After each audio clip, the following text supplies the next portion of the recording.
eh, de este encuentro de viernes cultural para poder discutir diferentes películas, pues que digamos que encontramos en lo que es más usual para todos tener en nuestras casas en este tiempo de contingencia y es este ciclo de cine nórdico que digamos que propusimos para este ciclo de este conversatorio.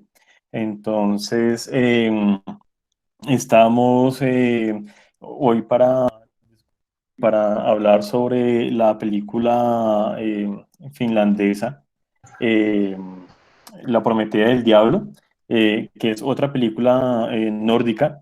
Y estamos con el profesor Enerdo Martínez, quien es doctor en ciencias del arte, historiador de arte, especialista en arte latinoamericano, caribeño y cubano, investigador de artes visuales, curador de arte, profesor de tiempo completo de la Escuela de Publicidad de la Universidad Jorge Tadeo Lozano. También estamos con el profesor Juan Alberto Conde, quien es magíster en filosofía y doctor en semiótica y ciencias del lenguaje. Es profesor de tiempo completo del Departamento de Humanidades de la Universidad Jorge Tadeo Lozano en las áreas de semiótica en las artes y el diseño, seminarios de humanidades, semiología y narratología y otras asignaturas de pregrado en estudios literarios y edición.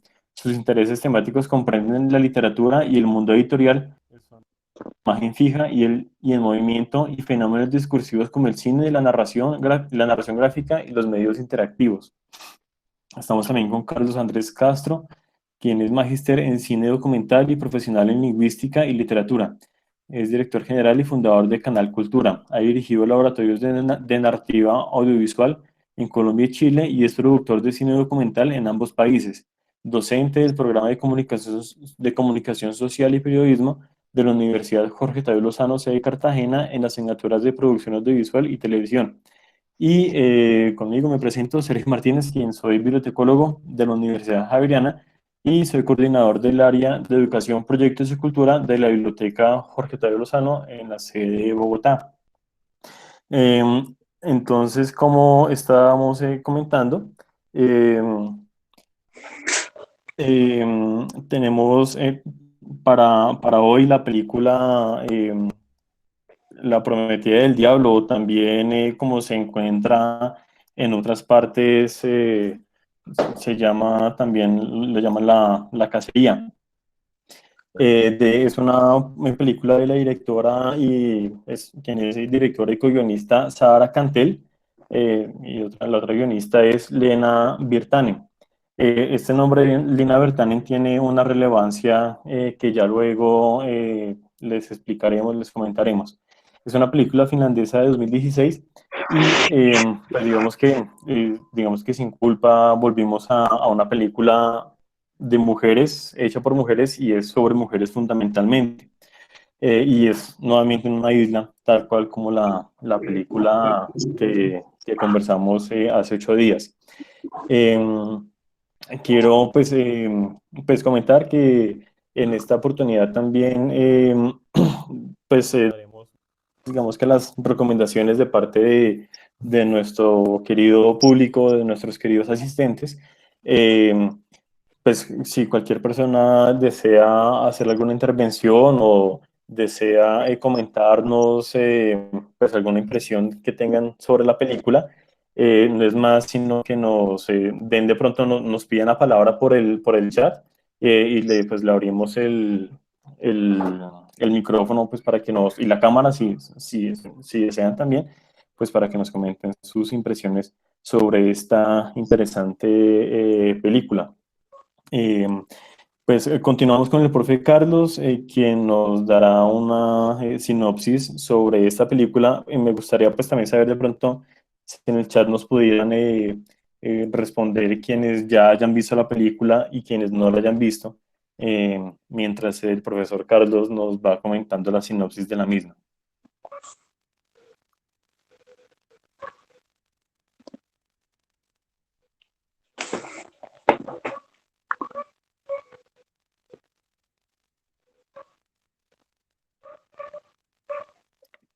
profesor Carlos no se escucha.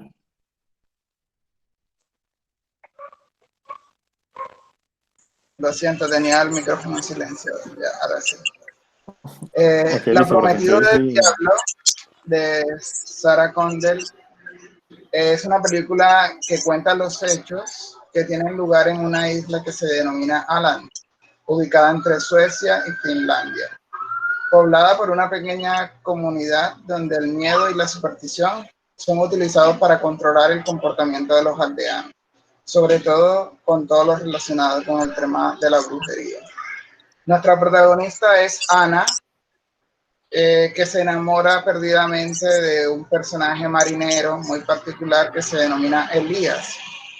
Y Elías es esposo, o sea, de Raquel, que termina convirtiéndose en un personaje súper importante porque Ana la traiciona de alguna manera, señalándola como bruja. Pero para lo que Ana, en este enamoramiento con Elías, Ana es una muchacha de 16 años que se convierte en la pasión como del enamoramiento perdido con Elías, y Elías simplemente ve esta relación con Ana como una aventura más. Entonces los celos, la desesperación terminan por consumir a Ana y termina, digamos, generándose toda la trama a partir de esta relación con este personaje. Ana termina acusando a Raquel y eso lleva a consecuencias graves que tienen que ver con que Raquel es condenada por el tema de que es supuestamente una bruja, pero Ana al final de la película se termina entregando ella y reconociendo que la acusó falsamente. En el medio de eso, o sea, se genera y se incrementan las cacerías de brujas, que evidentemente esta película está inspirada en hechos reales y los nombres de los personajes corresponden a los nombres verdaderos de las mujeres que murieron en 1666. Entonces, esta película fue galardonada y reconocida en Finlandia y en Europa, y el libreto es de la autoría de la directora también Sarah Connor. Otros aspectos importantes de la película tienen que ver con el juez, que es el juez Nils Silander. Bueno, el juez Nils es un nuevo oficial que llega al pueblo con teorías modernas que pretenden limpiar la isla de la brujería y la superstición, dejando hechos que demuestran la verdad y que trata el juez este de ser lo más justo posible, pero que tiene como un dilema porque mientras se muestra como ante el pueblo como alguien súper justo, en el trasfondo quiere tener relaciones como íntimas con el diablo. Y hay otro personaje súper oscuro que es el cura del pueblo, que tiene el nombre de Briniel. Pues es una persona que viola todo el tiempo a las mujeres del lugar y que además esta doble moral de que viola, digamos, está abusando de las mujeres y además acusa y ejecuta a muchas mujeres cuando son condenadas por brujería. En términos generales, es una película que trabaja sobre el miedo, sobre el tema del señalamiento a la mujer sin fundamentos, y yo creo que da para muchos elementos de análisis en este conversatorio y en este Cine Club de la Tadeo. Espero que sea un interesante ejercicio de análisis. En términos generales, de eso se trata la historia. Si alguno de ustedes quiere complementar, sería interesante.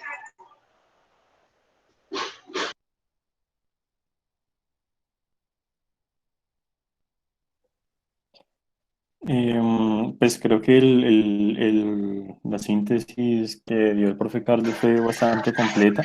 Entonces tenemos lo que comentabas, Ana, que es la principal, que tiene digamos que una tutora principalmente que se llama Valborg, que creo que esa parte sí de pronto le hizo falta el profe comentar. Se llama Valborg y tanto así que Ana se llama Ana Eriksdota, pero le dicen Ana de Valborg, porque Valborg, digamos, es el nombre como de la curandera del pueblo, que obviamente ya por la persecución, el juzgamiento que empieza a haber en el pueblo, pues digamos que ya la tachan, digamos, de bruja, ¿sí? Aunque digamos que el pueblo reconoce que es es una bruja blanca, digámoslo así, pero pues más que todo es como la partera y la curandera del pueblo, ¿sí?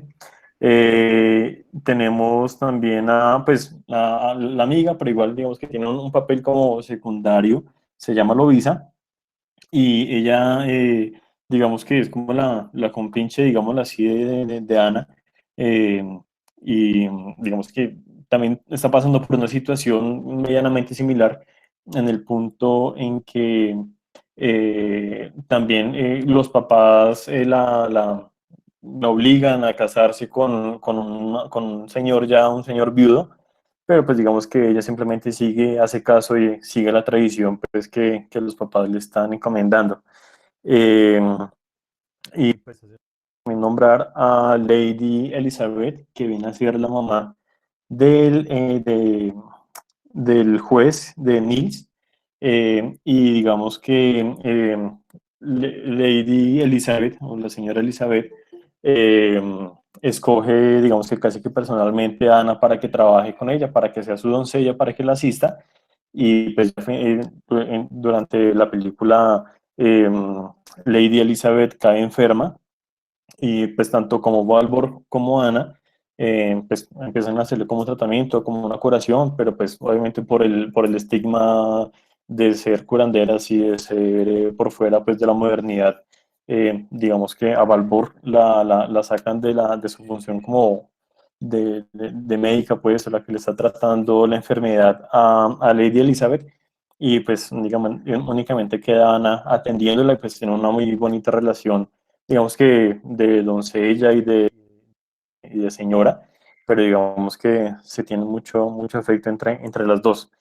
Y está finalmente Carl, que es el alguacil del pueblo. Pues él, digamos que conoce a todo el mundo ahí, conoce a sus habitantes, y él pues se compromete con una niña del pueblo, una señorita del pueblo, que obviamente pues en esa época, estamos hablando del siglo XVII, es una exigencia pues que si alguien se va a casar con una mujer, ella tiene que ser señorita, tiene que ser virgen. Obviamente, pues ella lo era, pero el mismo día que Carl, el alguacil, le pide, se compromete con esta mujer, ahí es cuando lo que nos comenta el profe Carlos, que el párroco del pueblo, Briniel, se aprovecha y abusa de ella, y ella cae en desgracia porque pues obviamente ya no es virgen, y la echan de la casa, y al echarla de la casa la única persona que la acoge es Valborg, la curandera, y pues por este motivo y por estar ahí, y también obviamente por el padre que quiere, pues se ve descubierto por Valborg en cuanto a la violación, no solamente de ella, sino de otras muchas mujeres del pueblo, pues le inculpa al estar trabajando, digamos así, o viviendo con Valborg, también cae dentro de esta cacería de brujas sin ninguna justificación. Creo que completamos como el marco de esta película, que pues ya estamos viendo que es mucho más compleja en cuanto a personajes de las anteriores dos películas, que eran un poco más sencillas en cuanto a la cantidad de personajes y digamos que la trama que desarrollaba. Quisiera que empezáramos comentando de pronto sobre el proceso de aculturación en el que se reseña en esta película. No sé si el profe Eneardo o el profe Juan quisieran comentar al respecto. Estamos en una isla que se llama Alan. Está en un punto fronterizo entre dos naciones. Y es un 1666, un momento en el que se está asentando poco a poco el cristianismo en esta zona. De hecho, estamos en una isla que se mueve por las tradiciones históricas que ha tenido. Y es una isla femenina. Es una isla que está poblada por mujeres casi todo el tiempo, mujeres solas, con ancianos y niños, y los hombres son pescadores, están mucho tiempo en el mar, de manera que estas mujeres son autosuficientes. De, de hecho, la persona, hay un solo mendigo en el pueblo y es una mujer, para que tengan una idea. La persona que se dedica a lustrar zapatos a todas las personas del pueblo es una mujer. Cuando ella es asesinada, entonces su puesto lo ocupa un hombre.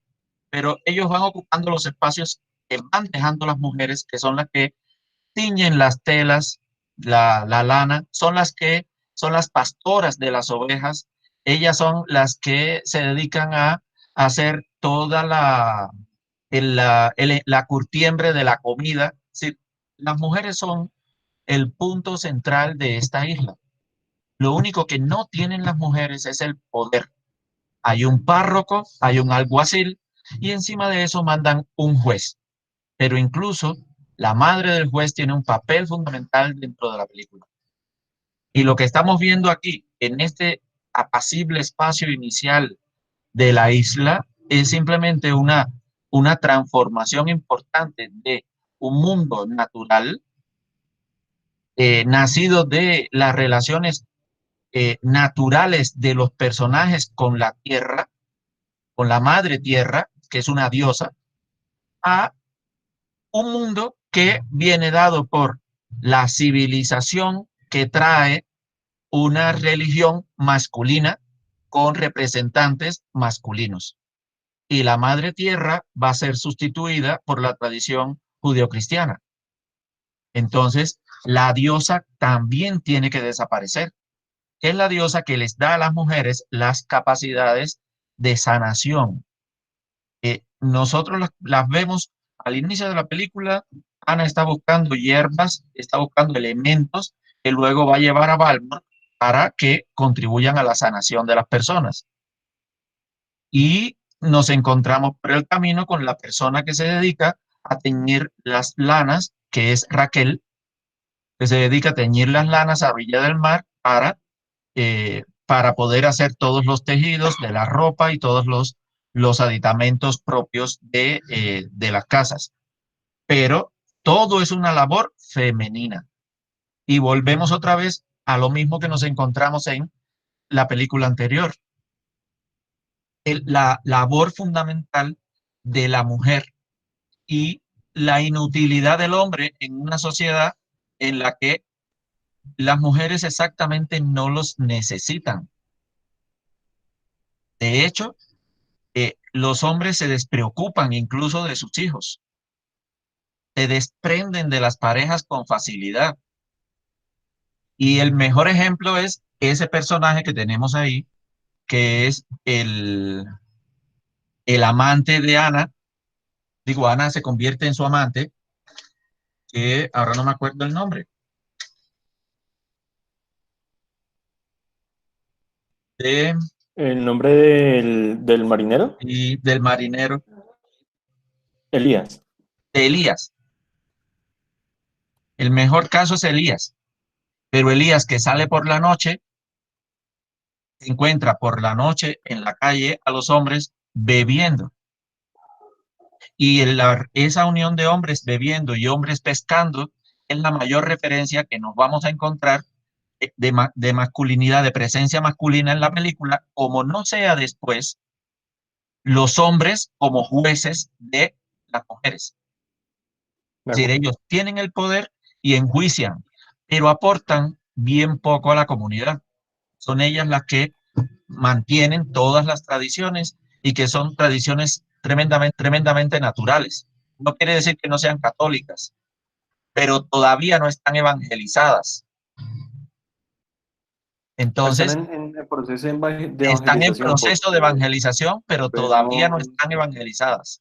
sí, vemos muchas escenas en las que obviamente, sobre todo con Barbour, todas obviamente van allá pues, a pedirle consejo o ya algún tratamiento, pero finalmente todas, y es Efectivamente. muy evidente en la película, el temor a la confesión que tienen, o sea, el temor a Dios, el temor a la confesión, el temor al infierno. Hay mucho detalle en la iglesia o en la capilla o en la parroquia pues de la isla, en la que se ven escenas del infierno, cómo pues acosan a los pecadores que están en un proceso de cambiar el chip, de reculturizar, de cambiar los hábitos y pues obviamente cómo más sino con el miedo y digamos que la Efectivamente, ignorancia en esa forma. efectivamente, es que su conocimiento es un conocimiento natural. Warburg nunca las juzga, Warburg las ayuda. Si van al cura, el cura las juzga y por lo tanto que ellas Las condena. prefieren entregarle, sí, ellas prefieren entregarle su intimidad a Warburg porque saben que Warburg nunca las va a juzgar. Sin embargo, si se acercan a la religión de los hombres, pues entonces sí van a ser juzgadas y van a ser mal vistas.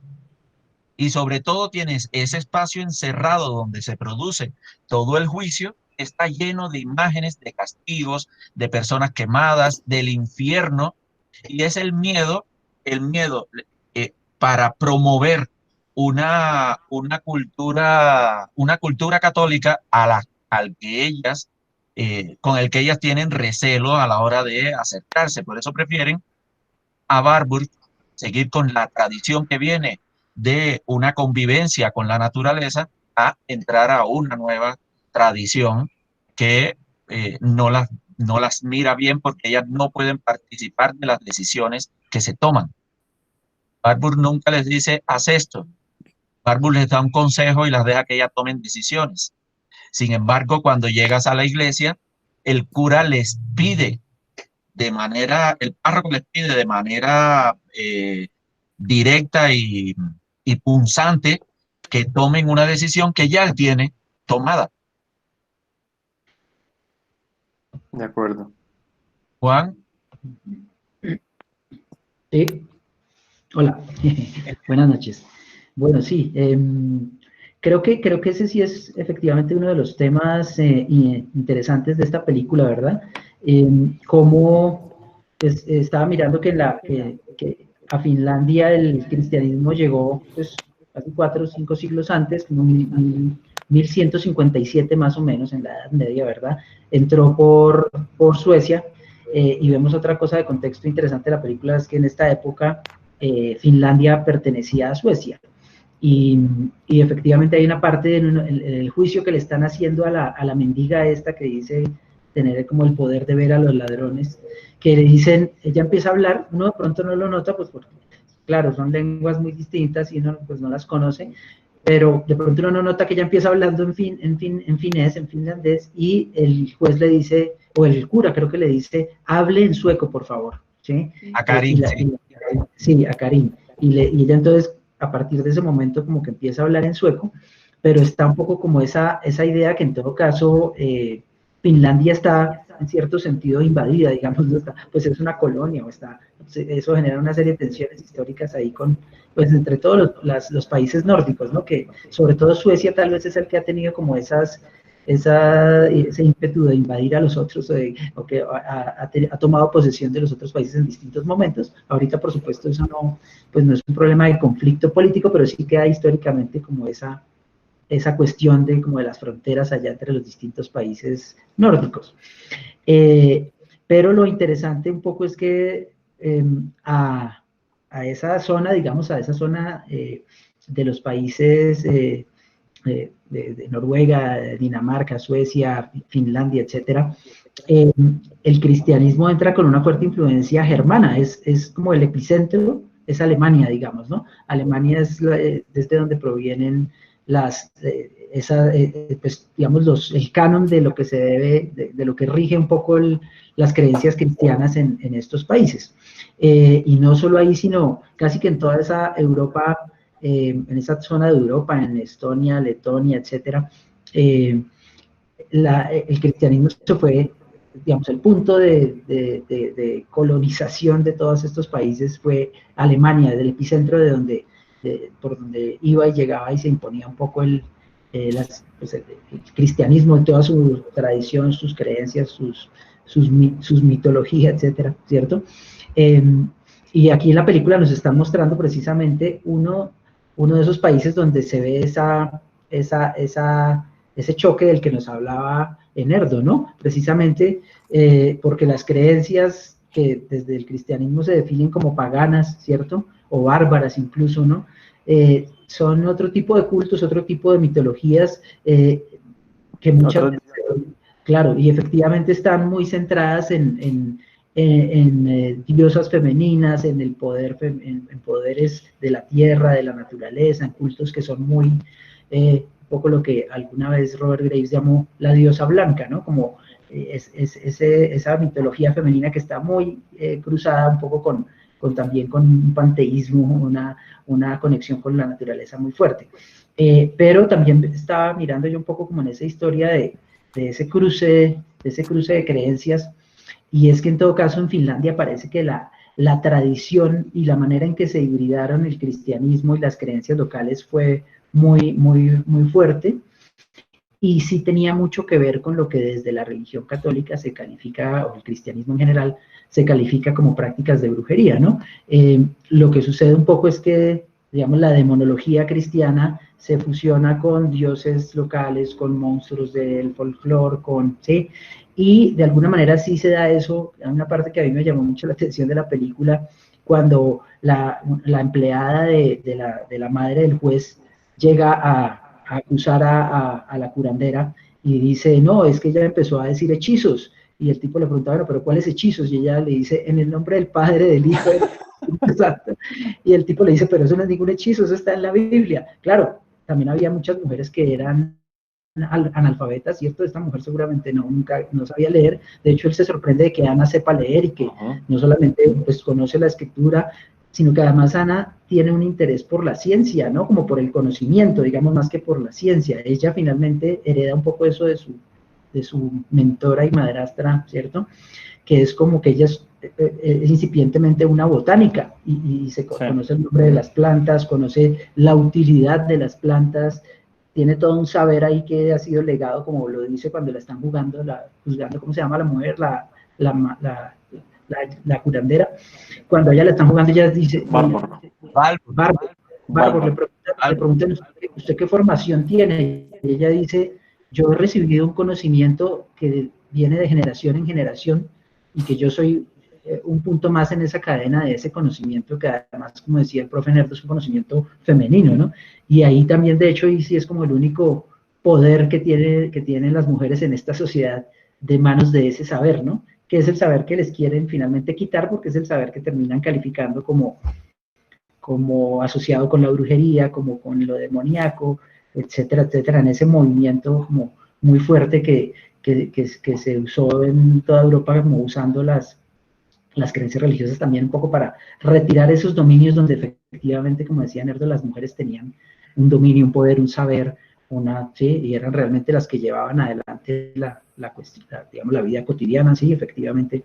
Entonces, pero eso también va de la mano con que efectivamente ahí había un saber, ¿no? O sea, no, digamos, el conocimiento de las plantas es un saber, ¿no? El conocimiento de cómo curar ciertas cosas con ciertas plantas, y es un saber empírico que se adquiere observando la naturaleza, explorándola, ensayo, prueba y error. Lo que pasa es que obviamente no es un saber que se rigiera porque no conocía un método científico, pero a su manera tenía también unos procedimientos de validación, tenía que era un poco el saber que estaba heredando Ana también, y que ella iba a ser el siguiente eslabón en esa cadena, digamos, de conocimiento, ¿no? Entonces, de sanadora. Sí, de sanadora, pero creo también lo más interesante ahí de precisamente de eso es que Ana en todo caso es alguien que está abierta a todo conocimiento, ¿sí? Cuando el juez le entrega el libro de botánica, ella se entrega a estudiarlo, ¿no? Que es el que le hereda a la otra Ana, a la hija de ¿cómo se llama? Raquel. De Raquel. Sí. Que también de alguna manera también es como que el conocimiento no se detiene y una mujer se lo transmite a otra, y esta chica, la hija de su antagonista antes, va a recibir ese conocimiento y lo va, ojalá, a perpetuar, ¿no? Pero entonces creo que ahí, bueno, el dato un poco interesante que quería comentar era que los países, o sea, todos los otros países de esta zona de Europa del Norte, Escandinavos que llaman. los países escandinavos, sí tenían como, asociaban a Finlandia como con una tradición de curanderos, brujos, como que allí había un saber especial, y de hecho, por ejemplo, en Suecia decían, no, vamos a consultar a los finlandeses, era casi como sinónimo de vamos a consultar a un brujo, ¿sí? Porque ellos tenían toda una tradición que de alguna manera se empezó a perder cuando ya entró definitivamente el cristianismo allí, ¿no? Y lo otro que cuentan por un poco los historiadores de esa relación es que parece ser que sí, efectivamente, la cacería de brujas, la Inquisición, todas estas nuevas creencias técnicas, procedimientos de tortura, en fin, entraron a Escandinavia por Finlandia, ¿sí? Como que sí entraron allí y de ahí bajaron y llegaron a Suecia, y parece que la cacería de brujas siguió por esa vía. Entonces, creo que la película escoge un momento histórico muy interesante, ¿sí? Yo me preguntaba, y eso sí, no sé si ustedes, mis compañeros aquí panelistas, encontraron alguna información acerca de eso, ¿qué tanto de ficción se introdujo en esos hechos reales de los que parte la película, ¿no? Porque pues yo lo que encontré es que efectivamente en 1666 los juicios pues no es que hubiera hecho una búsqueda muy exhaustiva tampoco, pero en la búsqueda superficial que hice, ¿no?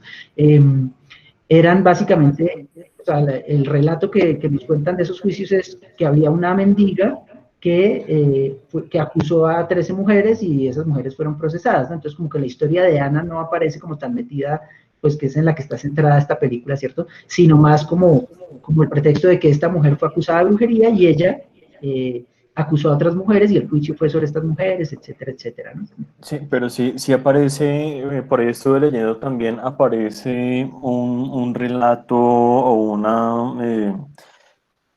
sí, digamos que un relato, una historia más bien, de algo muy similar a como lo relata la película, pero unos años mucho más adelante, en 1740 y algo, por ahí leí.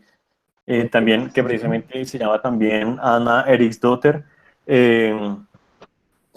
y también, digamos, tiene la misma cuestión, también cuentan que fue una cuestión de cacería de brujas, también que los interrogaban por el blócula, que llamaban que era como una ceremonia, pues, pagana de las brujas, pues, que desde ahí sacaban poderes y cosas así, y que hacían orgías con el diablo, y bueno, todas esas vainas. Sale como esa información también muy enmarcada en eso, que digamos precisamente lo que estábamos comentando al principio con la guionista Lena Virtanen, porque digamos, Es esta una película obra, tiene muchos elementos de una obra teatral, eh, que, que el profesor Nerdo, no recuerdo si fue el profesor Nerdo o el profesor Carlos, nos facilitó información, pues el día de ayer que comentamos la película entre nosotros, que tiene muchos elementos muy similares entre esa obra teatral con la obra cinematográfica como tal que estamos comentando. así, no, creo que sí, que fue que Sí, yo le mandé un enlace ahí sobre, pues, sí, porque sí, efectivamente, en la película tiene cierta base en un libro, pero es un libro también contemporáneo, ¿no? Que es el de la co-guionista, ¿cierto? Que parece ser que allí, digamos, está tratado y un poco esa licencia literaria de la que nos habla Sergio, ¿no? Como fusionar un evento posterior con el evento de la cacería de brujas de 1666, pues con una finalidad dramática, ¿no? Y narrativa, pues, porque además se conectan temáticamente, históricamente, pero además le da toda esa historia central a la película, que es la historia de Ana, con el pescador, con Raquel, ¿cierto? Claro. Yo quisiera decir que, o sea, digamos, tenemos la gran macrohistoria, que es la historia de todas las brujas que fueron, o sea, las supuestas brujas que fueron asesinadas por el poder de la iglesia, que Sí, y como evidentemente el contexto de modernización de la isla, que es abusan lo en ese que aspecto. comentábamos. Claro, y lo otro, lo que tiene que ver con esta historia de amor fallido de Ana con Elías, que es como lo que va construyendo el hilo narrativo de la historia desde un principio hasta el final, porque, claro, el inicio de la película es Ana explorando este territorio de isla, que es unos planos muy hermosos de ella con la naturaleza, que es de esa relación de la que el profesor Enerdo hace énfasis, y que después todo eso se ve destruido un poco por cómo el poder de la iglesia que se impone de una forma muy vertical, sobre todo porque cada vez que condenan a una supuesta bruja, lo hacen sin muchas pruebas. Entonces todo este elemento como de la cultura propia de la comunidad de esta isla, que es una cultura relacionada con la naturaleza, pero además también un elemento importante, la cuestión marítima.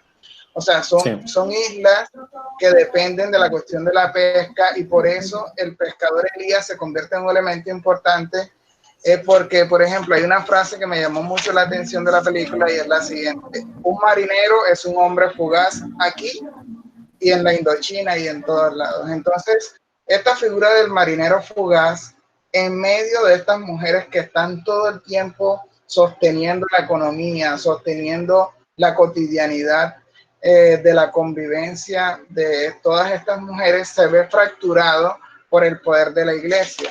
Entonces quería detenerme en un elemento importante del inicio de la película que tiene que ver con la doble moral de la iglesia. O sea, tenemos a un cura que es un cura violador y que cuando abusa precisamente de una de las mujeres, dice como, esta frase es realmente violenta, lo dice de esta manera, dice: recibir el amor de nuestro Señor mientras abusa y deja tirada en el piso a esta mujer. Entonces, ese juego de ser el juez, pero además de eso, ser la persona que viola los derechos de las mujeres, que también la juzga, que la señala y él determina quién es bruja y quién no, es un punto bien importante para reflexionar, sobre todo con estos personajes que tienen dilemas, ¿no? El juez que trata de impartir justicia en el pueblo, pero que le encanta y tiene como una pasión por el demonio, y el cura, que es la ley divina y se comporta como un criminal. Entonces, me gustaría como dejar esos dos puntos de análisis con estos dos personajes, como para poder profundizar como en los elementos propios de la historia de esta película. Y yo incorporaría en ese grupo al otro personaje masculino, a Lars, que es el alguacil, A Carl. que a pesar, Carl. Carl, que él está enamorado de la muchacha que acaban de violar. Ella le confiesa quién la había violado y él no hace absolutamente nada. Es decir, los Finalmente hombres nadie hace nada con la violación, o no, sea, está y pues, de mucho presupuesto menos y todos saben que el padre es el que viola y no pasa efectivamente, absolutamente nada en esa sociedad, pero para nada, para nada. pero sí termina condenándola a ella. Ni siquiera él la perdona. Entonces Ujú. considera que la culpa de la violación es de ella, no del padre que ha violado a la mitad de las mujeres del pueblo. Entonces, todos los personajes tienen unos dilemas ahí interesantes entre el pecado y el... Todos son pecadores.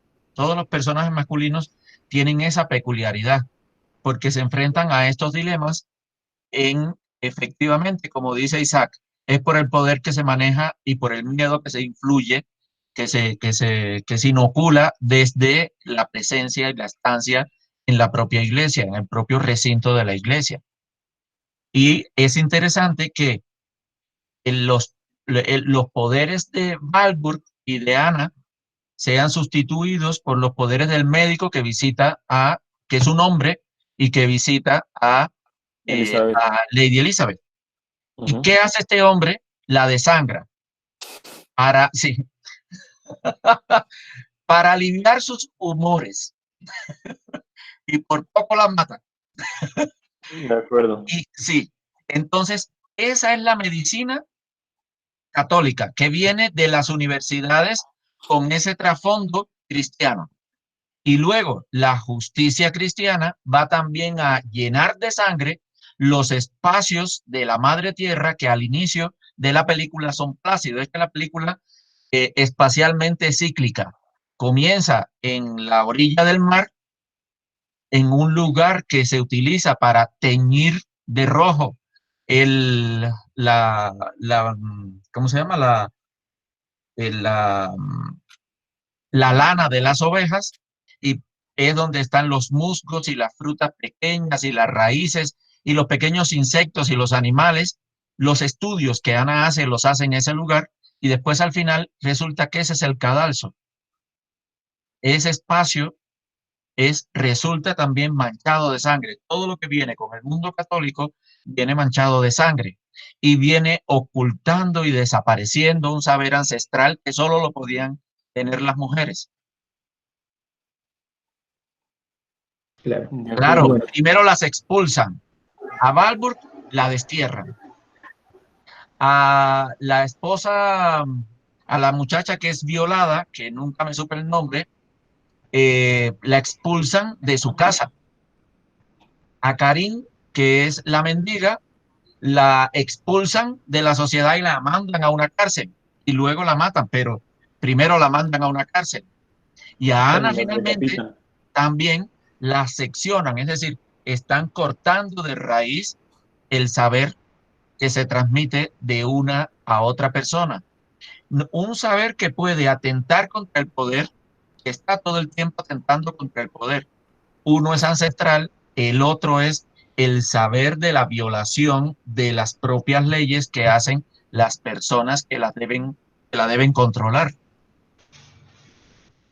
Es decir, siempre estas mujeres que son las que se enteran de todo, son las únicas que pueden, que hacen algo, porque los hombres se pliegan fácilmente a, a todo este poder nuevo, por decirlo, esta modernización que Sí. está sufriendo Que finalmente viene a apresuradamente la ser isla.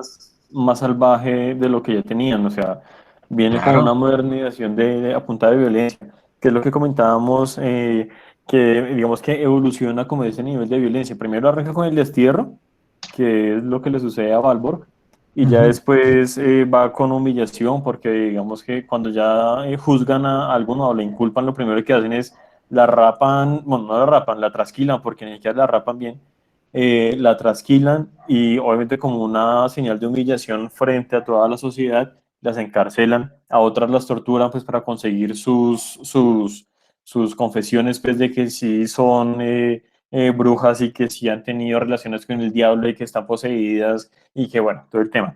También las humillan en público. Antes no me dio curiosidad que no las apedrearan ahí, que fue lo único que faltó. Y pues finalmente, obviamente, con la justicia que se imparte con la decapitación de estas mujeres, que y después, finalmente pues todas las condenadas son mujeres y después también. las incineran para desaparecer todo rastro de ellas. No existe después un cadáver de estas mujeres, existe polvo de ellas.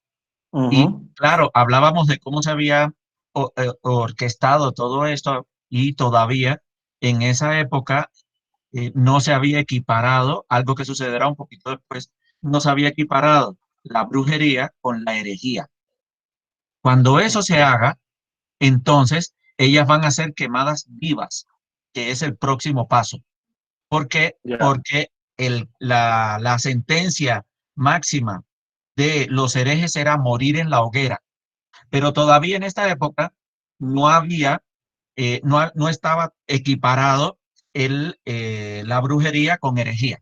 Era simplemente brujería, pero no estaba considerada en esta falta máxima de la justicia cristiana.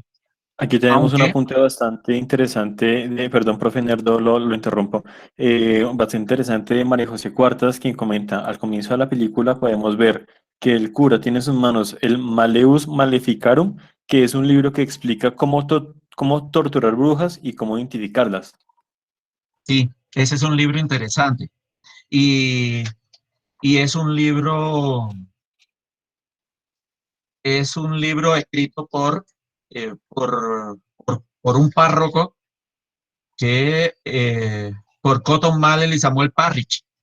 Son dos personas que primero no fueron bien vistas. Uno, el párroco no era bien visto y el otro estaba tampoco, ninguno de los dos, pero iba a decir, estaba muriendo, estaba confundiéndolo con otra persona.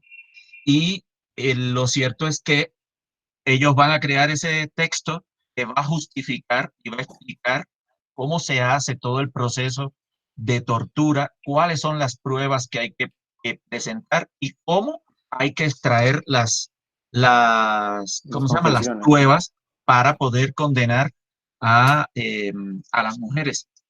Ese es un texto, vaya, fatídico para la historia de la literatura universal. Sí.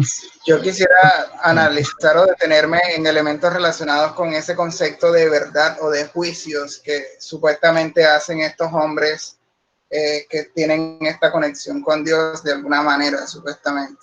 Entonces tenemos el juez, ¿verdad? Recto, que en el contexto a la final no sabía identificar entre lo que eran acciones demoníacas y cuáles no. Y eso se evidencia cuando juzgan arbitrariamente al personaje que le encuentran un betún, ¿verdad? Que era la persona que embetunaba los zapatos de las personas del pueblo, y la juzgan creyendo que era una especie de pomada demoníaca, ¿no? Un guante del Y diablo. yo quiero detenerme en este personaje porque me llama la atención sobre todo el hecho de que su madre en algún momento le dice asesino. Y esa palabra asesino, que quizás es como uno de los cierres narrativos de este personaje, es precisamente en la línea de que, bueno, tú que has tratado de juzgar a la gente por supuestamente ser bruja, tú eres realmente el asesino, tú eres el que estás actuando bajo unos parámetros que básicamente, en este caso, todas estas mujeres son inocentes. Entonces, ese tema de la culpa, que precisamente se fundamenta no solo en los libros para poder determinar si una mujer es bruja o no, el concepto de tortura, o sea, los métodos que utilizaron estos personajes para poder sacarle la supuesta información a las mujeres de que si eran brujas o no, eran muy crueles, ¿no? Que cogían y usaban unas especies de punzones que clavaban en sus cabezas, por eso las rapaban. Y esa escena que comentaba Sergio cuando analizábamos la película, una personaje decía, no, es que yo me caí cuando niña y por eso tengo esa parte de la cabeza sin sensibilidad. Insensible. Entonces, claro, o sea, entonces se termina construyendo una supuesta verdad en base en hechos que no son para nada justificados. Y ese elemento como para apuntar allí en relación a estos conceptos de verdad y cómo en realidad estamos identificando a estas mujeres como brujas. Sí. Y lo peor de todo es que él se entera, él descubre que el párroco le ha mentido. Una cosa a propósito de esa pregunta que hace Carlos, como precisamente de esos personajes masculinos y que tiene que ver con eso que él está diciendo de los métodos del conocimiento, pues, entre comillas, y es como que uno puede ver en esos personajes una violencia pasiva, incluso en personajes como Carl, ¿cierto? Que su violencia es precisamente sabiendo que su novia fue violada por el cura, sabiendo los errores que han cometido en el proceso. Él opta por quedarse callado, por dedicarse a tomar, como por desentenderse de la cuestión. Finalmente es un personaje que digamos, su gran falta es esa, ¿no? No haber sido fiel un poco a su amor hacia esta chica que fue, no solo fue la que fue violada, que su papá le da esa paliza por haber perdido la virginidad antes de llegar a estar con su novio, digamos, oficial, etcétera. Porque obviamente el cura sí, pues, no, sin discusiones, simplemente es un violador, ¿cierto? Que aprovecha su posición de poder, no solamente eclesiástico, sino también discursivo, con el tema de la confesión, con el concepto de verdad también, ¿quién va a creerle al cura o a una de estas mujeres? Entonces, por supuesto, pues el cura abiertamente es como incluso el personaje más sombrío, pero pienso yo que el juez, que yo tenía también como con una expectativa con el juez, porque había leído en algún lado que representaba de alguna manera como la ecuanimidad y una voluntad por mantener la racionalidad en un contexto donde es imposible, ¿cierto? Porque esto no tiene, digamos, todo lo que tenga que ver con los procesos de la Inquisición es absolutamente irracional.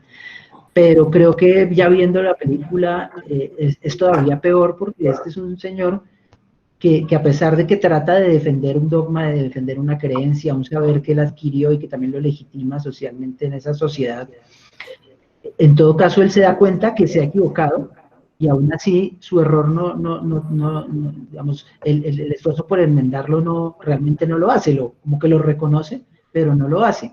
Y él prefiere seguir siendo fiel a ese procedimiento, toda esa cadena de creencias que están involucradas en la Inquisición, aún sabiendo o sea, aún conociendo a Ana y sabiendo que todo lo que dice Ana es verdad, ¿sí?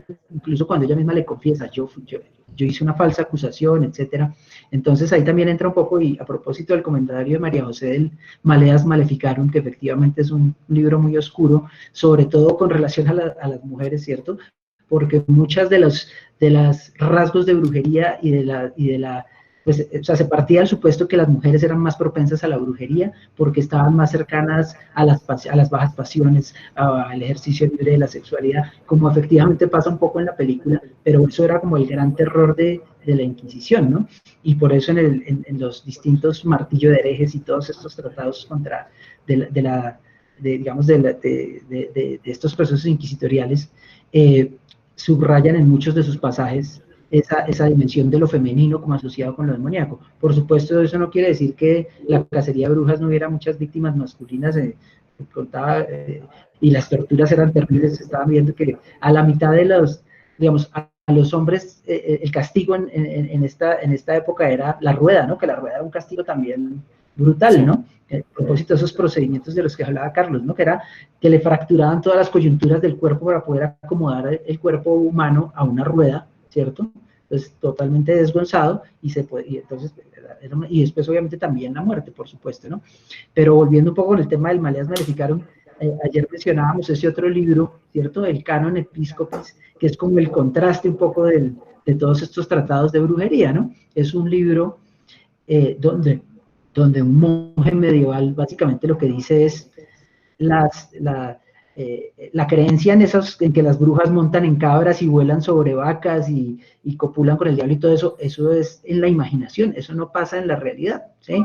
Y lo interesante de ese detalle de por qué la mamá del juez le dice asesino, porque la mamá del juez le cuenta a Ana que ella ha estado discutiendo ese libro con él, ¿sí? Que ya, o sea, él conoce, por supuesto, y cuando Ana le cita un fragmento del Canon Episcopis, el juez dice, eso ya no forma parte del canon, la iglesia ya no acepta eso es al contrario, y es verdad, la iglesia posterior al canon episcopi, lo que dicen es no, al contrario, decir que no es verdad es síntoma de brujería y es como una prueba de que alguien está incurriendo en prácticas diabólicas, ¿no? Entonces también tiene mucho que ver como con esa arbitrariedad también de la religión para definir los cánones, los métodos, que se ajustaban también obviamente a otras lógicas también políticas, etcétera, de la época, ¿sí? Pero perfectamente en un momento se partía y Ana se queda con la idea, todo es un sueño, entonces todo es sueño, ¿verdad? Eso no ocurre realmente, ustedes no pueden creer que de verdad las mujeres cabalgan y cruzan el cielo montadas en una cabra, pero este tipo le dice, sí, la nueva doctrina dice que sí, que eso es verdad, y el que diga que no, incurre en brujería, ¿no? Y ahí se cae un poco en ese recurso de la acusación, ¿sí? Pues que el que opine al contrario, pues se le acusa de brujería y listo, ya entonces tiene que pasar por todo el proceso y ser victimizado y ser torturado, y por supuesto las torturas, como acotaba alguien aquí en el chat también, son tan brutales y tan crueles, pues que la gente termina confesando lo que quieren que confiese, ¿no? Que bueno, no sobra recordar que acá en América, en Colombia también, pues pasamos por todo ese proceso en la Inquisición, en Cartagena de Indias, que está muy bien recreada por las novelas de Germán Espinosa. Perdón, un asistente, Ismael Barrios, está pidiendo la palabra. Bien pueda, ahora el micrófono, que veo que tiene el micrófono cerrado, Ismael. Ismael, prenda el micrófono, por favor. O no sé si creo que Sergio se lo había silenciado, tal vez, ¿no? No, hágale clic si está con el celular, hágale clic en la pantalla y en la mano izquierda aparece el micrófono para que lo... ahí está. Listo, ya. Mira, la película tiene muchos matices interesantes para, digamos, como de análisis.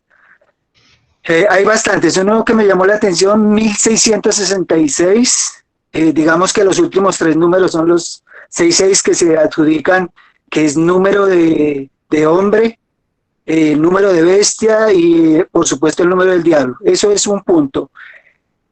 El otro punto es, recordaba a Hegel en la dialéctica del amo y el esclavo. Decía que, brevemente decía que es que el otro quiere someter al otro y el otro quiere reconocimiento del otro. ¿Y cuál es el que se va a someter? Aquel que tenga miedo a morir. En la película yo tuve la lectura de ver que, por ejemplo, las mujeres en este caso los confrontaban. Entonces hubo confrontación de poder. En la medida en que fueron pasando las cosas, la muerte llegó y evidentemente las mujeres, digamos la anciana, ella tiene miedo a morir y sucesivamente las mujeres tienen miedo a morir. Entonces es una forma de ejercer el poder digamos, a partir del otro. Entonces eso me llamó la atención. Hoy en día nuestra sociedad es como que partimos de lo mismo, y luego que también da a otra lectura que es el poder pastoral. Aunque ahí no se ve claro, es evidentemente que también lo citó ahorita, no recuerdo quién, o lo dijo de otra manera, es que, por ejemplo, los poderes, en el caso de los poderes, por ejemplo, el alguacil, el cura, que es malísimo, y evidentemente el juez. Entonces ellos están confabulados finalmente como para también ejercer, digamos, desde esos poderes para dominar al otro. En este caso sería esta comunidad de mujeres en esta isla. Y vuelvo y repito, esto creo que se nos da en la actualidad como anillo al dedo. Lo otro es que el amor, ahí vemos también las circunstancias entre Ana y Raquel, y vuelve a unirse nuevamente como ahí yo veo 3 tipos de amores que creo que no lo hemos podido entender. Es que está el amor eros, que habla entre el amor entre el hombre y la mujer, el amor filial que se da entre familia, y el amor ágape, que es el amor que se da entre hombres. Lo mencionó también cuando hablaba de cuando el cura estaba violando a una mujer, decía que conoce el amor de tu Señor. Ese no es el amor de su Señor. Y lo otro es también la falta del conocimiento al texto bíblico. Creo que hay una manipulación brutal de hace mucho tiempo, no sé, por falta de, seguramente por ignorancia, pero el texto bíblico en realidad cuando hace mención de religión, no habla de ese tipo de religión. Entonces la religión ha servido para colonizar. Creo que si mal no lo dijo, Karl Marx dijo que el opio de la gente era la religión. Y esa es otra. Quisiera finalizar para acotar cuando comienza el protagonista, el juez. Él dice que él no iba a repetir la historia, sino iba como de tiempos modernos. Entonces es interesante, o sea, es una película que también tiene matices a nuestra actualidad brutalmente. Quisiera estos aportes nomás para esos análisis que le hice. Tiene muchos matices, pero estos fueron los que más me recalcaron la película. Gracias. Okay. Ahí Bueno, hay un dato interesante mientras hablaba del texto bíblico. Yo quería acotar algo porque hay una cita que se dice, una cita de la Biblia que dice, no tolerarás que viva una bruja. Y quería acotar lo siguiente. Cuando en el siglo XVI, Jacobo I de Inglaterra toma el poder, él le tenía mucho miedo a las brujas, incluso pensó que lo habían intentado ahogar a él y a su esposa en el mar, y él es el que manda a traducir al inglés la Biblia. Y en la Biblia, en latín, lo que dice exactamente es, no tolerarás que vivas un envenenador. Y al inglés lo que salió en ese momento fue, no tolerarás que viva una bruja. Y desde la vulgarización de la Biblia aparece la palabra bruja y no la palabra original que es envenenador. Desde el propio texto. No, que quisiera complementar lo que plantea Nerdo y lo que plantea Ismael. Hay un momento en la película donde se cita Éxodo 22:18, que es cuando precisamente se juzga a Ana, y lo que dice es, a la hechicería no dejarás que viva, cualquiera que cohabite con bestia morirá. el que ofreciere sacrificio a dioses, excepto solamente Jehová, será muerto. Bueno, en fin, lo que quiero es enfatizar en el concepto de miedo, ¿no? Que se manifiesta en dos planos. En el plano simbólico, sobre todo por las imágenes de la iglesia con este fresco del infierno, ¿no? Que recuerda todos los días a los fieles católicos judeocristianos que cuando llegan a la iglesia se están enfrentando a la posibilidad de ir al infierno. Y no solo en el plano simbólico, sino en el plano real, ¿no? Porque está el juez, está el cura que las termina condenando a la muerte, ¿no? A través de la guillotina y a través de quemarlas. Y hay un elemento que se complementa con esto y es lo que tiene que ver con hacerlo en una plaza pública. Entonces, al asesinarlas en una plaza pública, lo que está sucediendo es que el pueblo se siente aún más culpable de eso. O sea, no solo porque la juzguen, sino además porque al hacerlo en público, todo el mundo se atemoriza mucho más a este poder, que lo que hace es construir como una verdad absoluta. Otro fragmento o una frase de la película que me llamó mucho la atención es la siguiente cita: las crónicas no mienten, es decir, las crónicas como la verdad, como lo que se impone como este poder oficial y que obviamente está destruyendo, socavando la historia de todas estas mujeres que no pudieron defenderse. Pero que son salvadas al final de la película, porque las crónicas no mienten, pero no son de conocimiento público. Y la historia de Ana entra en una tradición oral, llega a Ana Iliana, que concibe el final de este personaje de otra manera. Y es la tradición que se va a transmitir vía oral y que es la que va a ser de conocimiento público, así como, fíjense que es una línea matrilineal igual, así como el conocimiento de las hierbas sanadoras, el conocimiento ancestral de la humanidad se fue transmitiendo de mujer a mujer a través del tiempo, de mujeres que lo fueron teniendo de primera mano en la praxis diaria y que fue manteniéndose hasta el día de hoy. De acuerdo. Hasta el día de hoy. ¿Qué cosa es la medicina verde si no ese conocimiento ancestral? Es distinto al conocimiento químico de las industrias farmacéuticas. Y no se ha podido terminar con ese conocimiento, que es un conocimiento básicamente aprendido a la luz de la fogata, alrededor de la fogata, preparando, tejiendo, cosiendo, preparando la comida o cosiendo en conversación constante entre las mujeres. Nada más parecido a un aquelarre. Por eso fueron también, es que la manera en la que se transmitía el conocimiento también era una manera terrible y amenazante para el nuevo saber que se iba imponiendo, todo el proceso de modernización. De acuerdo. Pero también otra cosa curiosa ahí con relación a eso es que incluso dentro de la historia oficial, con todo y que este señor le dice las crónicas no mienten, pues finalmente uno mira la historia desde la distancia nuestra y nos está llegando ese relato de las víctimas, digamos, de alguna manera, ¿no? A pesar de que las víctimas no cuentan la historia y siempre se cuenta desde los victimarios y los vencedores. Sin embargo, por alguna razón, estas mujeres están escribiendo esta película y están recuperando esa historia, ¿no? Como que finalmente eso también le recupera la voz de estas mujeres que fueron quemadas, decapitadas, pero que su gesto, digamos, heroico también se preservó, ¿no? Que creo Claro. que sí, y a propósito, otro tema de pronto de lo que decía Ismael, de cómo esta película nos habla de la contemporaneidad, ¿cierto? Porque digamos que toda película histórica, por supuesto, si los realizadores son juiciosos, nos retrata o nos recupera un evento histórico, un contexto, una ambientación, etcétera, que creo que la película lo hace muy bien para el presupuesto, que creo que era un presupuesto muy bajo realmente, y todo el tema, digamos, de dirección de arte, de construcción del ambiente histórico está muy bien.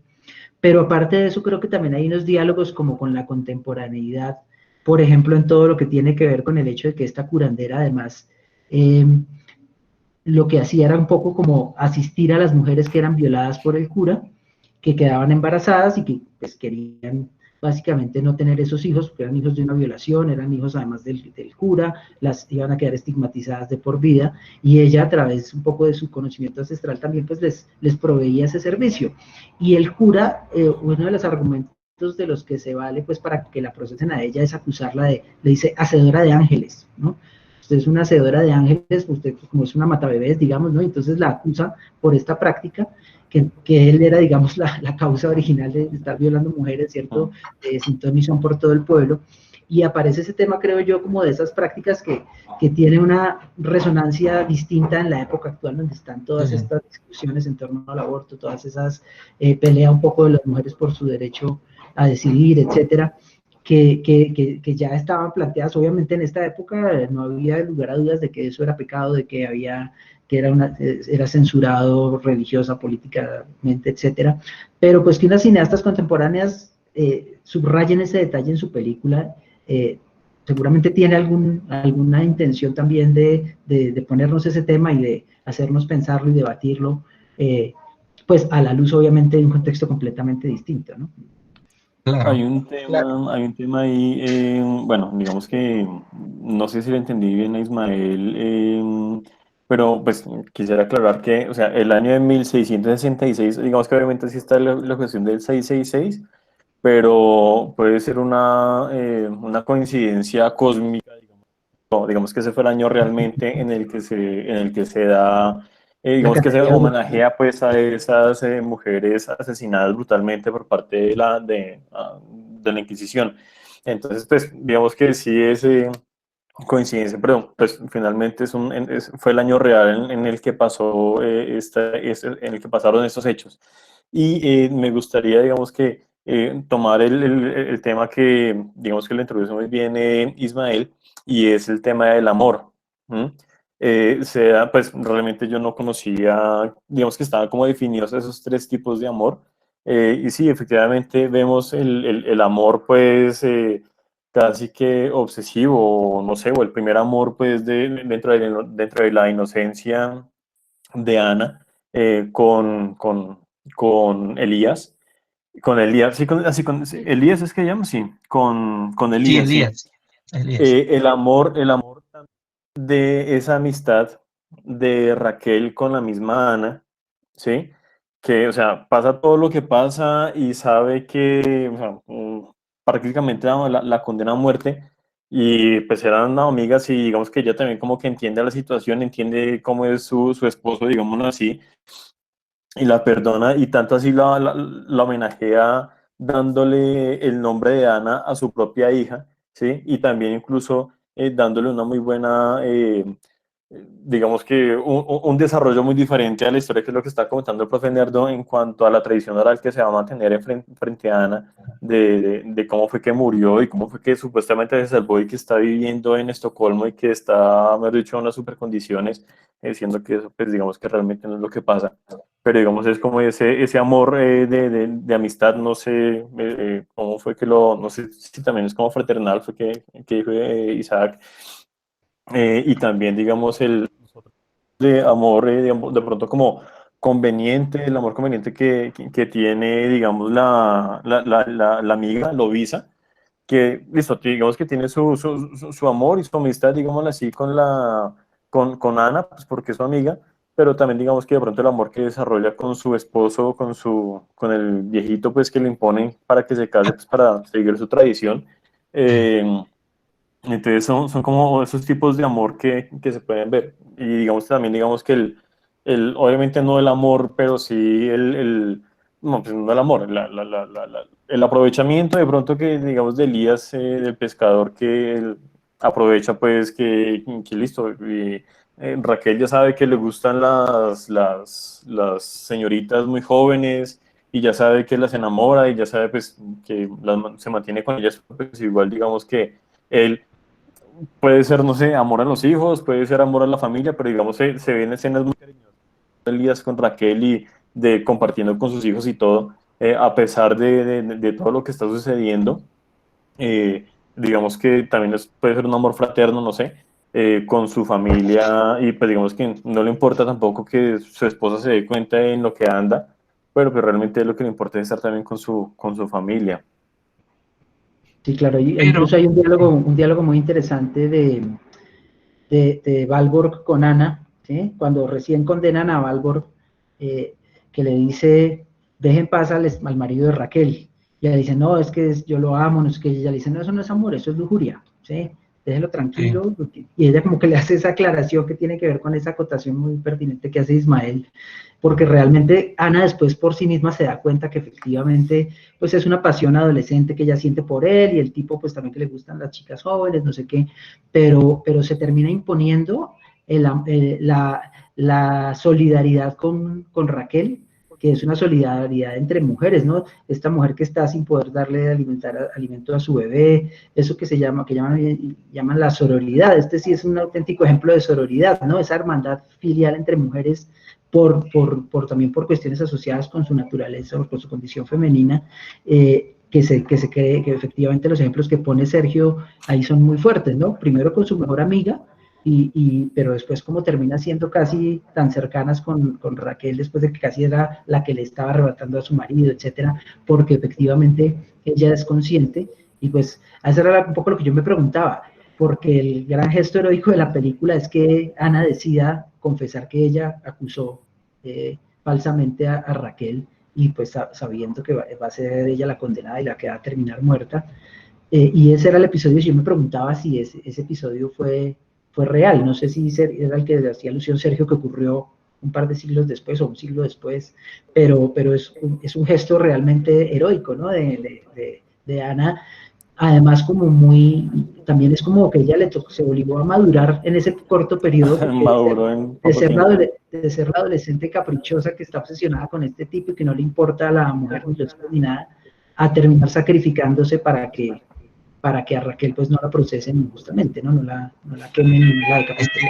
que en ese proceso de maduración, ella se dio cuenta de que a Elías lo único que lo movía era la lujuria, en todo De acuerdo. sentido. Y la que mantenía la unión y la calidez del hogar era Raquel. Algo a lo que ella no estaba tan dispuesta a ofrecer a un hombre que no se interesaba más allá por la esposa y por los hijos.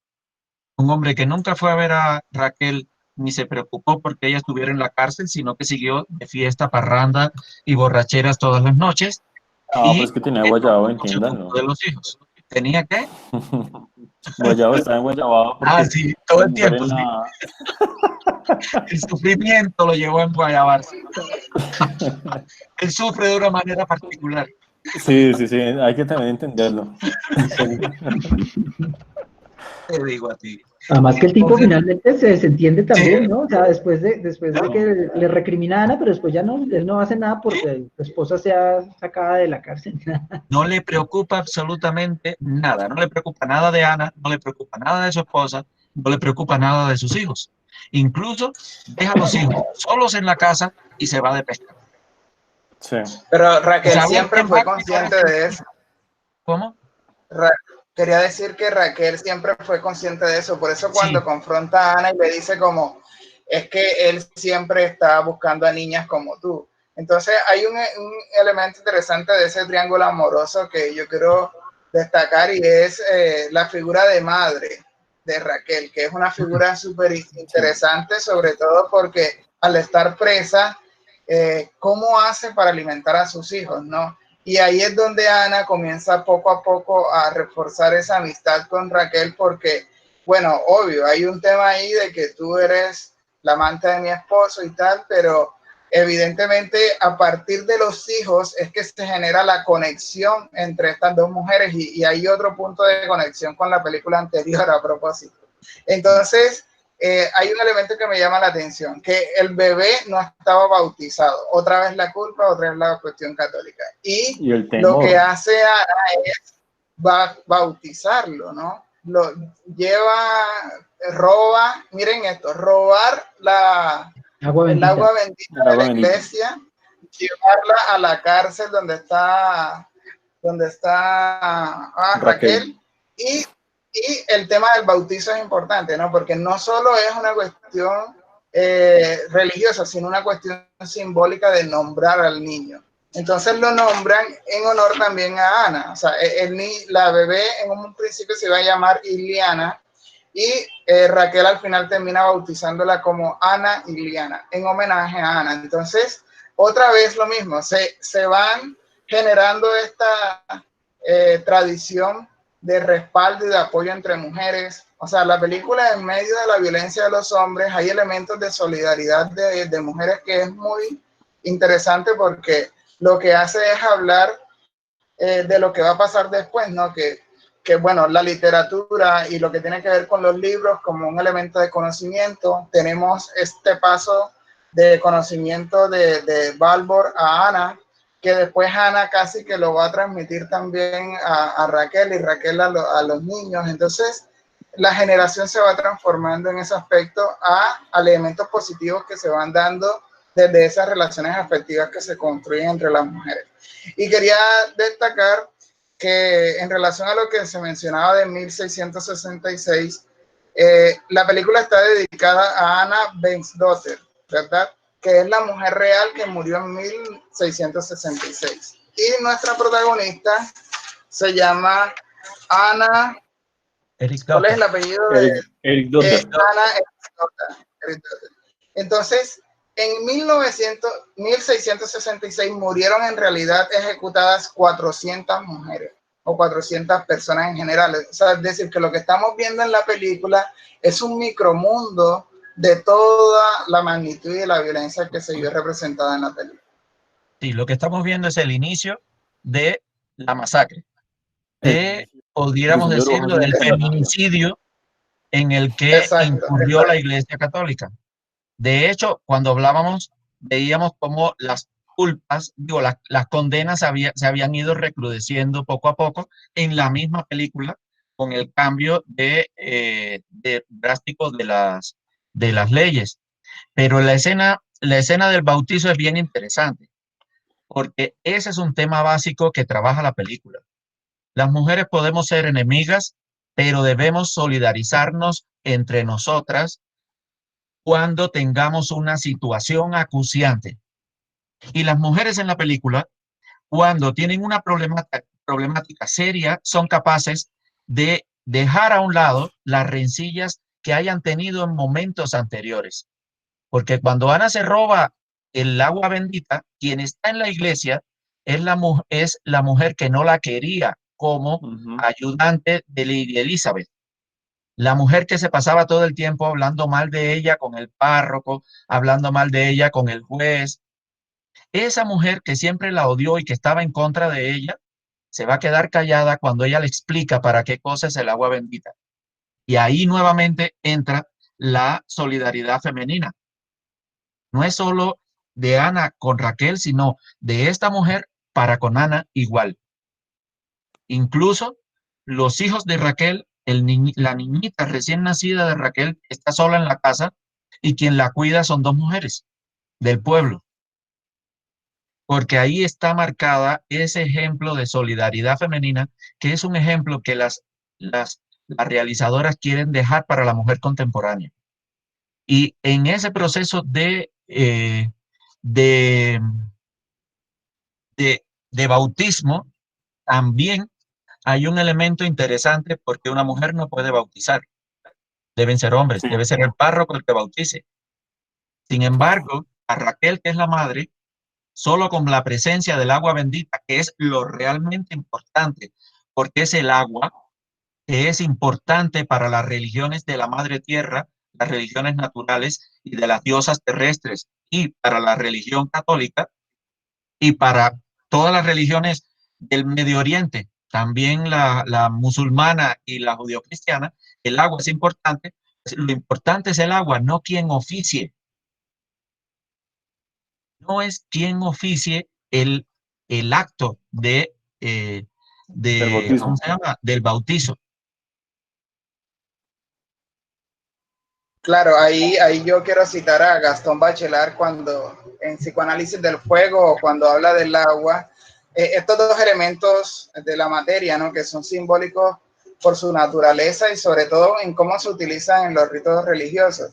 El fuego, ¿verdad? Purificador, pero además destructor, que consume todo y lo hace cenizas, y que supuestamente se utiliza para purificar a estas mujeres de su brujería. Y el elemento agua, que me parece muy interesante el análisis que hace Nerdo, como este nuevo ser que entra a la religión. Entonces, esa dualidad, yo insisto en que hay elementos que todo el tiempo están como en disputa en la historia de la prometida del diablo, que todo el tiempo nos ponen a conectarnos con la cotidianidad de la religión o lo que está sucediendo en la actualidad con el abuso a las mujeres, y todo eso implica que yo siento que también para ir cerrando como mi opinión en relación a la película, quiero destacar las escenas de protesta al final, cuando las mujeres comienzan a, cuando van, si no estoy mal, cuando van a asesinar a Ana, que la van a guillotinar, muchas mujeres le dicen al cura como, tú eres el violador, tú eres el violador. Entonces allí ese elemento de protesta que uno no sabe si es real o simplemente es que en medio de la inminencia de la muerte de Ana, se lo está imaginando ella en su mente, apunta a que las mujeres no solo fueron pasivas, sino que también hubo una intención de protestar ante ese poder religioso. Hay una cosa interesante. Una de las pruebas a las que se sometía a las mujeres que eran condenadas brujas por brujería, no en la Europa del Este, sino en la Europa occidental, era la prueba de la fe. Esa prueba de fe consistía en amarrar a las mujeres y lanzarlas a ríos y a lagos, ver si eran brujas o no. Si se hundía y no salía en un tiempo determinado, era una mujer pura, porque el agua la había aceptado.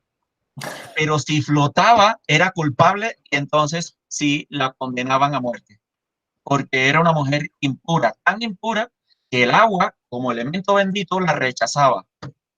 Fíjense lo importante, hoy nos parece absurdo, yo lo sé, lo importante que puede ser, que era el tema de la naturaleza y el agua eh, para, para este momento.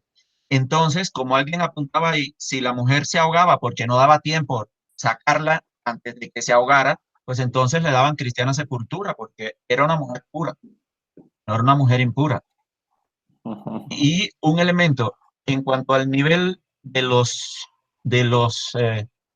lugares, hay tres, a mí me parecía habían tres elementos interesantes de apreciación de esta realidad. Había un elemento que estaba asociado a la madre tierra, al mundo femenino, a la naturaleza, y es una relación realidad fantasía y realidad magia. Por eso el final puede ser mágico y fantástico, y se puede crear toda esta historia para transmitírsela como la realidad pura a la niña Ana Iliana. Y las representantes de este mundo básicamente son Baldur y Ana. Y ¿cómo se llama? Y Raquel. Por otro lado está ese mundo de la justicia, que es un mundo legislativo donde la relación es realidad-raciocinio. Y todo debe ser probado y todo debe ser analizado. Y es un mundo frío de escritura, que es el universo en el que se está moviendo el juez. Que ya sabemos que es un mundo que no siempre la verdad es la que triunfa. Y que cuando la verdad no triunfa, a veces es mejor quedarse callado y continuar camino. Y finalmente tenemos ese mundo del párroco, que está muy bien diseñado como un cristianismo, que tiene un Dios masculino, que es el que trae la civilización, entre comillas, a todo este pueblo, que se mueve no de la realidad hacia la irrealidad, sino de la fe a la realidad, del misticismo a la realidad. Se mueve contrario. Por lo tanto, la realidad no existe por sí misma, sino que está valorada desde los textos bíblicos y no puede ser cuestionada, o eres una bruja.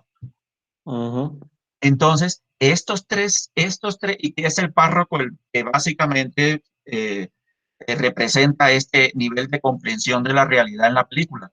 Estos tres niveles a mí me parecieron bien interesantes porque al final los tenemos los tres. Sí, Al final coexisten los tres. Uno no pudo superponerse al otro. El que parecía que se había extinguido renace con la niña, que además tiene el libro de botánica en la mano, que además ya venera el nombre de Ana Erigdota Ana. y que es Ana Iliana. Y que siente que ese pasado de Ana Erigdota y de esas mujeres valientes que se sublevaron y no dejaron que la mataran, que su madre convirtió en vino el agua, pues esa es la historia real, fantástica y mágica con la que ella vivirá y la que transmitirá a las futuras generaciones. Entonces, ese mundo inicial no pudo ser, no pudo ser ocultado, pero no pudo ser eliminado. Y ese es otro de los mensajes contemporáneos que trae la película. De acuerdo. Bueno, ya pues para ir cerrando, creo que hemos excedido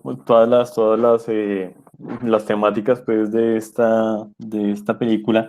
Pues me gustaría de pronto que las personas, los asistentes nos comentaran qué les pareció el final de la película, qué opinan de ese final casi que inesperado para esta película.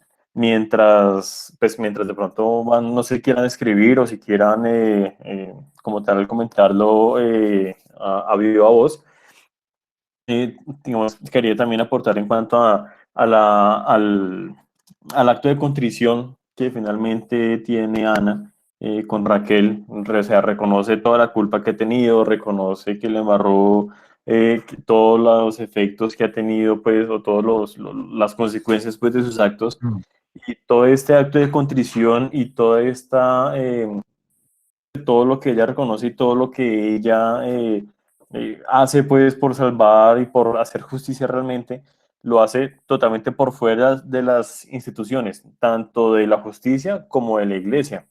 Ese perdón que ella tiene, esa contrición que ella tiene, lo hace conscientemente y lo hace voluntariamente y lo hace sin necesidad de pasar por el padre, sin necesidad bueno, obviamente digamos que sí lo hace frente a la institución de la justicia, pues para poder salvar a su amiga y para que pues no sea ejecutada, pero finalmente lo hace por fuera de todo lo que está como organizado en ese momento y lo hace, digamos que a la manera antigua, siendo pues supremamente humilde pues con lo que hizo, reconociendo todo lo que hizo y pues haciendo todo lo que está en sus manos para pues que no culparan a alguien que era completamente inocente solo por una cuestión de inocencia realmente que había hecho Ana. Ismael nos comenta, el problema de la verdad y la justicia bíblica es que está mediada por una interpretación y peor aún si esta es por hombres vulgares y corruptos. De acuerdo, muy de acuerdo. No sé si alguien quiera comentar sobre el final de la película, ¿cómo les pareció?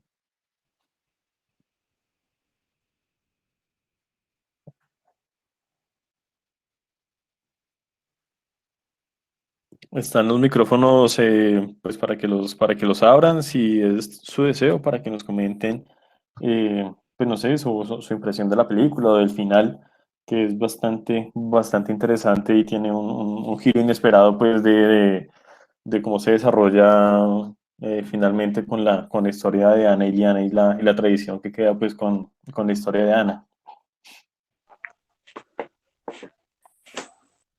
Quisiera hacer una pequeña apelación. Escuché, se me olvida, me perdonan que no me grabo los nombres de los profesores. Tranquilo. Escuchaba ese final, lo había comentado uno de los que aquí nos participó, no, el profesor, perdón, y era como la terminación, y era que en la terminación aparecía la mamá y la hija, Ana Eliana y su madre Raquel, pero Raquel le da una versión diferente del final.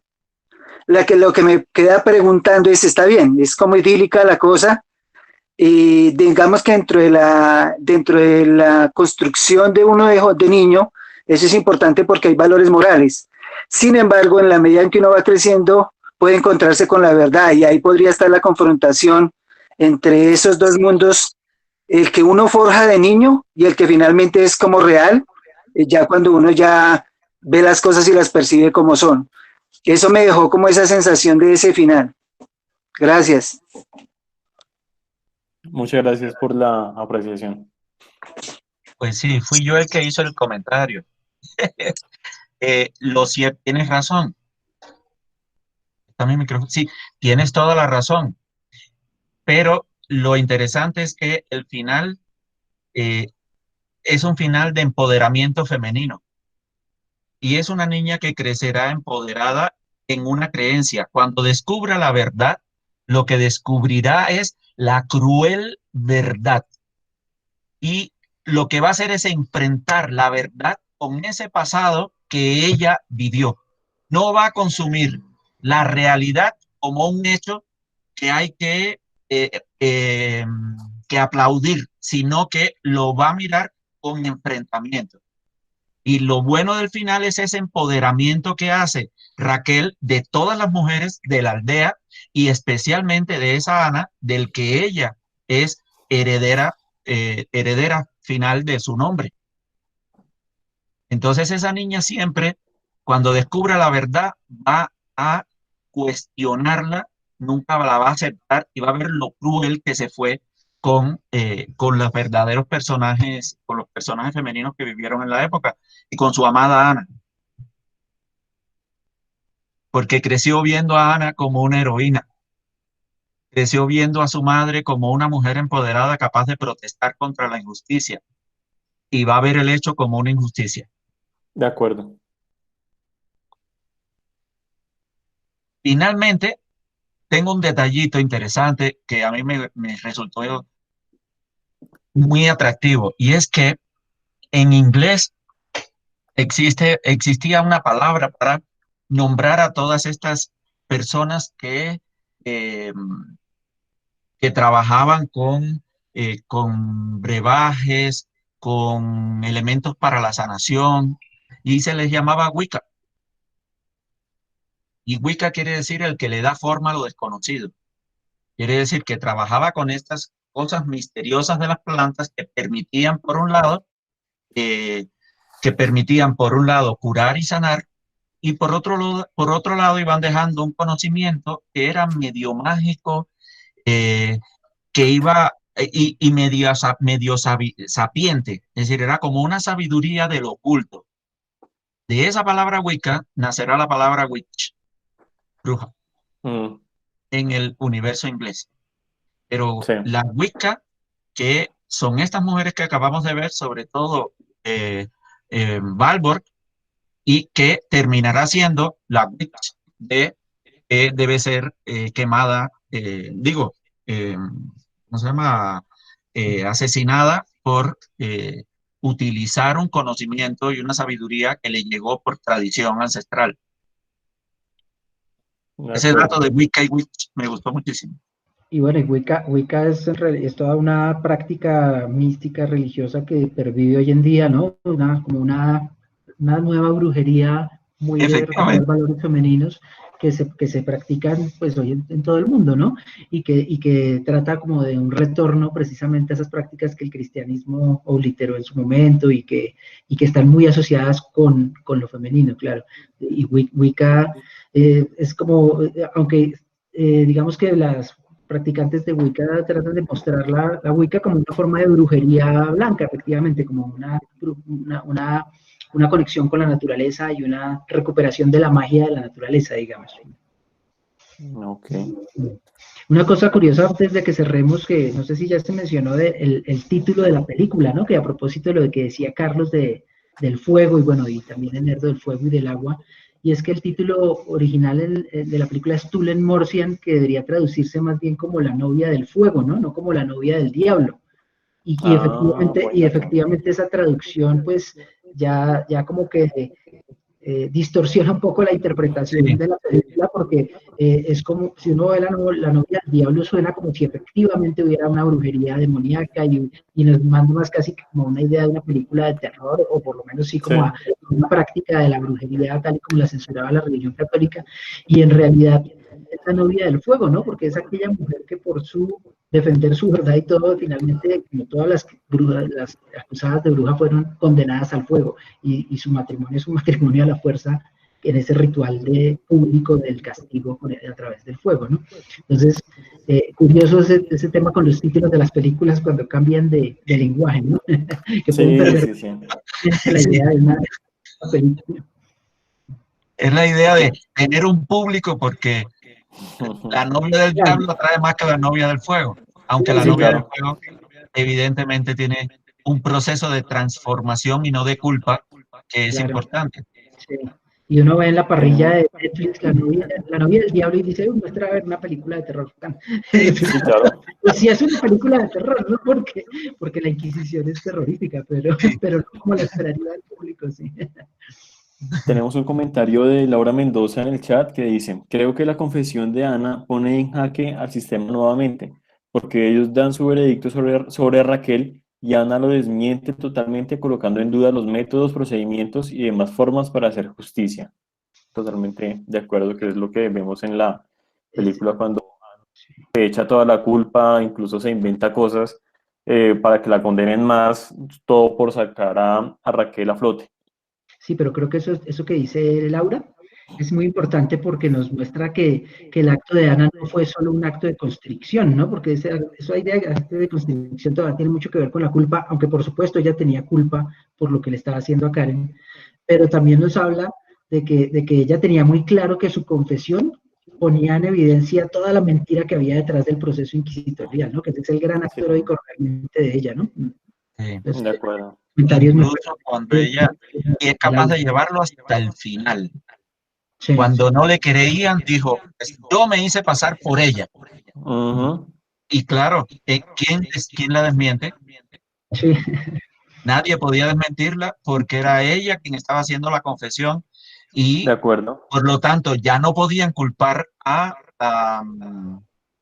Raquel, porque ella había dicho que ella se había hecho pasar por Raquel y que en el nombre de Raquel ella había hecho todas las cosas de las que acusaban a Raquel.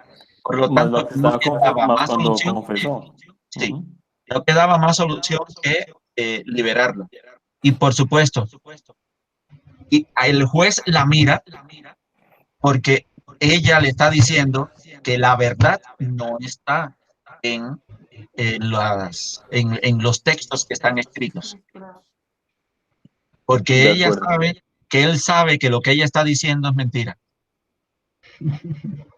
De acuerdo. Y él no tiene cómo refutarle esa verdad que ella está exponiendo. Sí, es que no hay cómo. Ella le expuso toda la falsedad del sistema y ella se lo expuso. No había cómo hacer cómo refutar todo lo que estaba comentando, siendo que estaba bajo el juramento de confesión. Pues bueno, a todos muchísimas gracias por su compañía. Muchísimas gracias al profe Nerdo Martínez, al profe Juan Conde, al profe Carlos Castro. Los esperamos pues dentro de 8 días con otra película dentro de nuestro ciclo nórdico, con la película Thelma, que un resumen muy breve: una joven noruega descubre que los síntomas que padece son reflejo de los poderes sobrenaturales que posee. Sus padres no le dan importancia y no le explican nada, pero cuando Thelma experimenta el amor por primera vez, perderá el control sobre sus impulsos. Es una película bastante interesante que estaremos comentando dentro de 8 días. Es festivo y todo, pero pues igual es viernes cultural, que eso no se nos escapa. Entonces los esperamos muy cordialmente. Muchas gracias por su participación, muchas gracias por las diferentes reacciones, sus opiniones en el chat y también en cámara. Y pues los esperamos muy cordialmente el otro viernes, y que estén muy bien y un gran fin de semana y que pasen mucho. Sí, yo voy a ir de una esquina a la otra esquina. Saludos a todos, que les vaya muy bien. Ha sido un placer compartir. Chao. Que estén muy bien, hasta luego. Hasta luego. Muchísimas gracias. Gracias a todos. A todos ustedes, muchas gracias. Para la próxima.